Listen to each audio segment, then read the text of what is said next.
Aí galera, mais uma aulinha então de ciências sobre materiais sintéticos, né? Os materiais sintéticos são importantíssimos para a produção de tecnologias, né, alternativas. E eles estão em nosso cotidiano, queiram ou não queiram.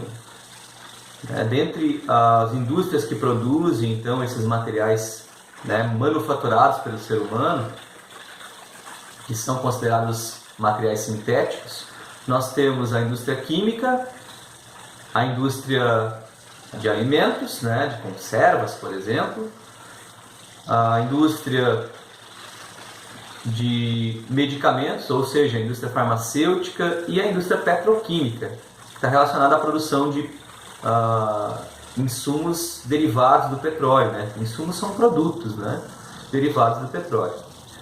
Então, no início da Revolução Industrial, né, houve a instalação de indústrias químicas,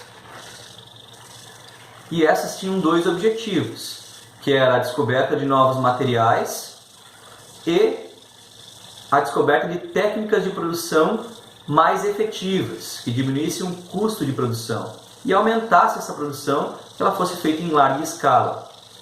Tinha as produções que foram realizadas inicialmente foram o ácido sulfúrico, que era utilizado para a produção de tecidos, sabão, borracha, entre outros produtos, né? Um grande legado, né, ou seja, uma grande herança dessas indústrias eram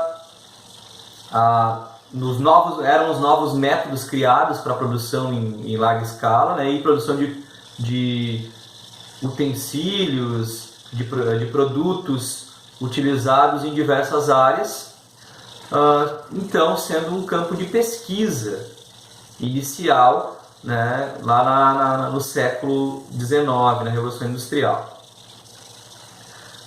A indústria farmacêutica, ela, além de trazer os medicamentos, claro que trouxe o conhecimento tecnológico, né, sobre a composição dos materiais, do que os materiais são feitos, quais são seus princípios ativos, né, que tipo de medicamento pode ser produzido a partir disso.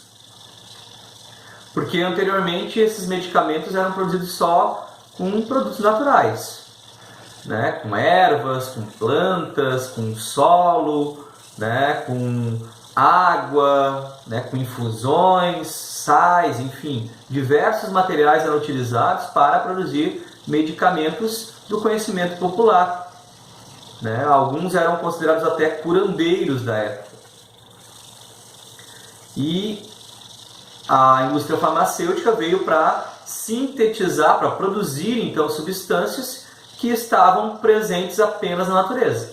Agora, a indústria farmacêutica produz essas substâncias de forma sintética, artificial, né? Um grande marco então da indústria farmacêutica foi o surgimento dos remédios, dos medicamentos, né, genéricos, o que baixou muito o custo desses medicamentos e que propiciou uma melhora na qualidade de vida da população, principalmente relacionada a tratamento de doenças. Temos também a indústria de alimentos, que não são consideradas indústrias químicas, apesar de em alguns momentos na produção de alimentos ocorrerem algumas reações químicas, né? Ela pode ser dividida em alguns segmentos, né, como a indústria de alimentos frescos, a indústria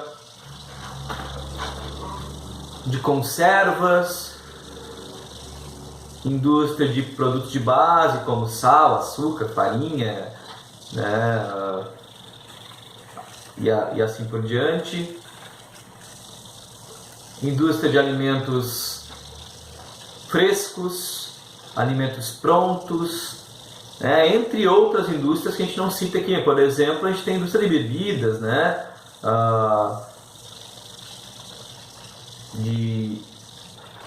que acabam tendo outras classificações que a gente não leva em consideração aqui nesse momento. Então, para essa indústria de alimentos, a grande descoberta foi esse tratamento dos alimentos, né? O processo de conservação de alimentos, por exemplo, nos enlatados, né? Vamos buscar ali um tomate enlatado, né? Como o extrato de tomate, ou outros produtos como pepino em conserva, né? Então, são alimentos que têm um prazo de validade maior devido aos seus cuidados com com a produção, com o tratamento do alimento e a conservação dele, né? São técnicas utilizadas para a conservação. Lembrando, né, que sempre nós temos que manter uma boa alimentação, tá? Então não adianta comer só produtos industrializados e deixar de lado os alimentos frescos, né? Como frutas, verduras, a parte de cereais. Então temos que fazer essa alimentação bem balanceada para que o nosso organismo corresponda bem. Por último, eu vou falar um pouquinho sobre a indústria petroquímica, né? Que ela está presente e principalmente para a produção de produtos derivados de petróleo, né? Aquela que vai utilizar então a extração do petróleo e a produção de seus derivados. O que é o petróleo, né? O petróleo ele é formado a partir de organismos vivos, né? De um passado e que foram soterrados, enfim, por material por sedimentos, e que essa decomposição originou um material escuro, viscoso, né, que acabou se acumulando nesses locais de extração. Esse petróleo extraído ele vai para as refinarias, de onde pode ser tirado as diversas frações, né? Lembram lá da separação de misturas, destilação fracionada, então é utilizada muito na indústria petroquímica. Por quê? O petróleo, existem várias frações deles que são utilizadas. Existe o gás de cozinha, existe o óleo lubrificante, a gasolina, o diesel, né? Então esses produtos são, como é que eu vou dizer, sintetizados, na verdade extraídos a partir desse processo de destilação fracionada, né? Além disso, outros derivados são produzidos a partir dessa matéria-prima, como por exemplo o plástico, a borracha, né? A borracha artificial, não a borracha vinda do látex, né? Os tecidos, os detergentes, tintas, vernizes, plástico, enfim, diversos materiais que nós utilizamos no dia a dia. Muitos, né, estão sendo usados de forma inadequada, né, são utilizados exageradamente, o que causa diversos problemas ambientais, né?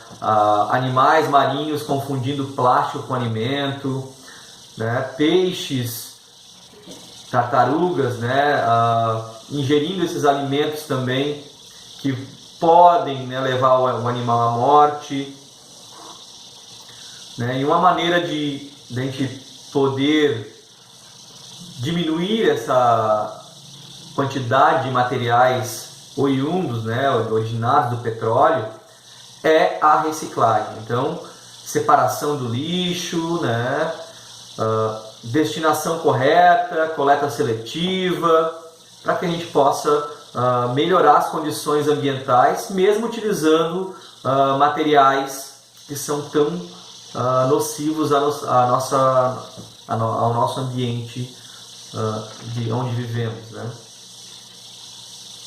Nesse caso também a gente pode incluir aí, né, a redução da emissão de poluentes através da combustão desses materiais, como por exemplo a gasolina, o diesel, o carvão mineral também, que é oriundo de restos de organismos vivos, né?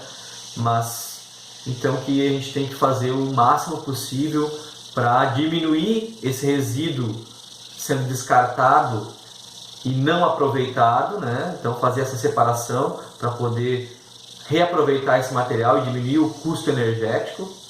e que nós tenhamos então um ambiente bom para todos, né? Saudável e equilibrado. Certo, pessoal? Um abraço a todos, até a próxima aula.